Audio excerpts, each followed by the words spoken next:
stealing kids. I swear, I'm gonna crack your phone. They're called the TikTok Kia Boys. Teens like these four stealing cars and using them to commit violent crimes. Good evening and thank you for joining us for The Spotlight. I'm David Rose. The next time you see a Kia or a Hyundai with a broken window and without a license plate, it's probably a stolen car. And driving this crime trend is TikTok. You don't need a key, bro. It should override it, bro. Damn. That's what the Kia Boys doing, man.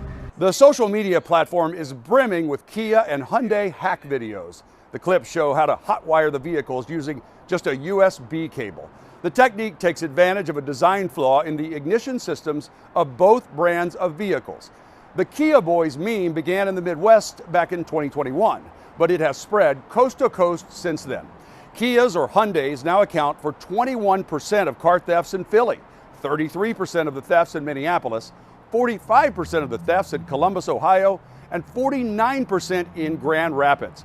And listen to this, a whopping 58% of stolen cars in Milwaukee are Kias or Hyundais. Those aren't the top targets in our region quite yet, but the numbers just obtained by the Spotlight show it's only a matter of time. Since the start of this year, the Pierce County Sheriff's Department says they have reports of 47 Kias and Hyundais that were either stolen or had their windows broken and ignitions damaged. That's more than 2 taken every day this month.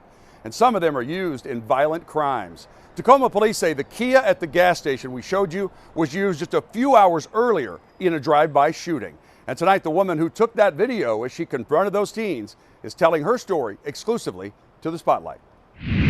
What'd you do, steal it? When a food delivery driver and her husband were almost hit twice by these teens in a stolen Kia Forte with the blanket over the broken side window, they called 911. When no officers showed up, Shannon says she got out and started taking video of them. This is one of those Kia stealing kids. I swear, I'm gonna crack your phone. She has 3 teens and wanted their parents to see what these kids were doing. They definitely are dangerous kids. Shannon says the guy in the Santa hat got really angry. He goes up to the car and lifts up the blanket. And when he lifts up the blanket, he yelled at the kids that, you know, we should jump this B word. And all the kids got out of the car. She says they started coming towards her. She had her purse with her gun inside. I have a concealed weapons permit, and I told them that they need to not come at me aggressively or make me fearful for my life. And at that point, I think they kind of got the hint, and they started heading back towards the car. What she didn't know at the time is that Tacoma police say these teens had just committed a serious felony crime. They shot into an occupied residence. Thankfully, no one was struck by these bullets, but we are trying to identify them so they can be taken into custody and go to court for these charges. Deputies found the stolen Kia abandoned in Lakewood. Then police learned the kid in the red, just 13 years old, was the victim of a shooting the next day. He was already charged with possession of a stolen vehicle and wanted for 2 robberies. We are taking juveniles into custody for some very serious crimes. But then he was released on electronic home monitoring.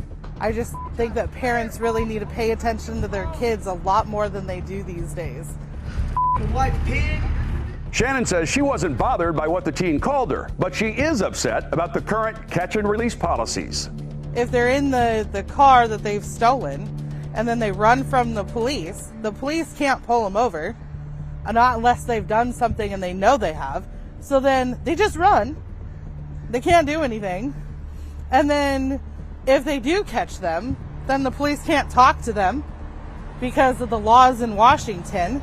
And so they can only talk to them with a lawyer, and the lawyer's just going to tell the kids not to talk.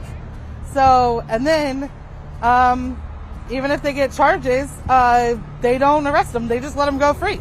Deputies say the teens are often runaways, homeless, and couch surfing. Well, they get arrested, they let them out, and then they go steal a car again and get arrested and then let them out. It's crazy. Tacoma police put out this Crime Stoppers flyer asking for the public's help to identify the teens responsible for the drive-by shooting. Photos they have only because Shannon took action.